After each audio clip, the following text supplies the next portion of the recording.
Francesca, Azzurra è un personaggio amatissimo dal pubblico e questa stagione la mette di fronte a una responsabilità enorme.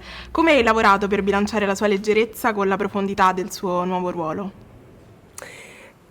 Perché per me leggerezza non è sinonimo di superficialità, quindi diciamo che non ho dovuto lavorare tanto. La leggerezza è il modo con cui tu affronti le cose.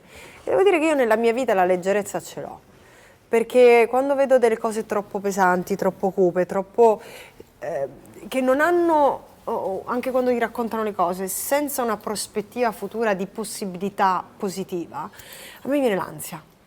Cioè proprio nella mia vita mi viene l'ansia, io devo sempre avere sì, ok, il problema c'è, ma con una possibilità, un qualcosa che mi faccia vedere la vita in un modo diverso. E secondo me questa è leggerezza, che appunto non è sinonimo di superficialità.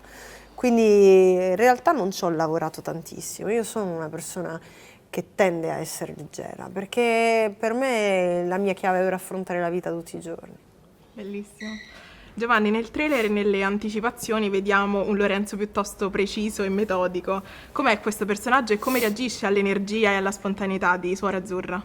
Beh, non reagisce, si chiude, cioè, si chiude, basta, non vuole far entrare questa energia così solare e positiva nella sua vita perché non gli serve, perché questa roba qua è inutile al suo progetto, e questa roba qua è fuorviante, toglie autorevolezza. Lui è convinto, Lorenzo è convinto che questo metodo che ha Azzurra di porsi tolga autorevolezza,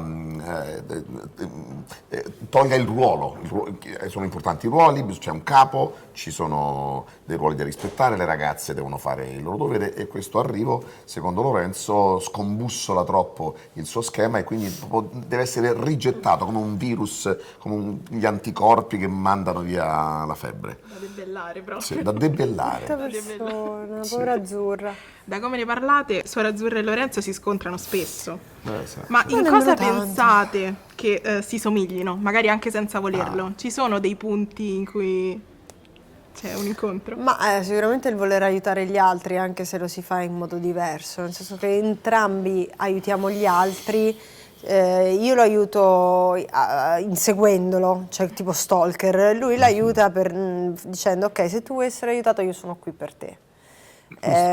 Giusto? E questo è un modo, sicuramente il punto in comune che ci ha uniti, perché poi alla fine lui è il direttore di una casa famiglia, io vengo qui perché sono, cosa sono io oltre a una suora? Sono un assistente sociale, me lo ricordavo.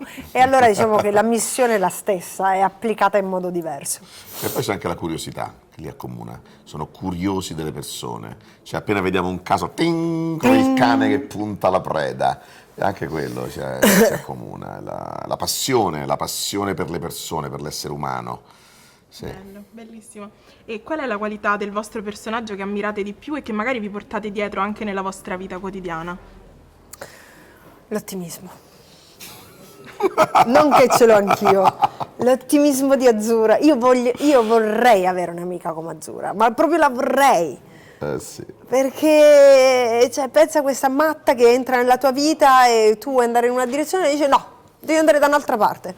E impazzirei di poter avere un personaggio come Azzurra nella mia vita. Perché poi alla fine c'ha sempre ragione, cioè diciamolo. Cioè, pure se In realtà fa un c'ha sempre ragione lui, perché è lui che la manda a sbrinare, a fare situazioni, però sì, alla fine c'ha ragione. perché le persone che vivono così poi alla fine trovano sempre un modo. Io penso che quel detto aiutati che Dio ti aiuta Sì. funziona.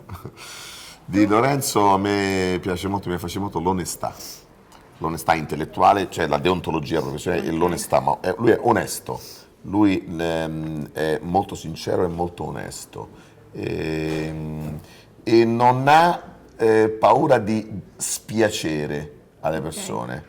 tu invece? Io il contrario, io sono l'esatto capito subito. contrario. Io devo sempre Piacere a tutti. Piacere a tutti. Se c'è qualcuno a cui dispiaccio mi sento male. E questo non Cioè è un non bene. dormi la notte? Non ci dormo la notte. Povero. Non ci dormo la notte. Quindi Se non c'è dormi mai?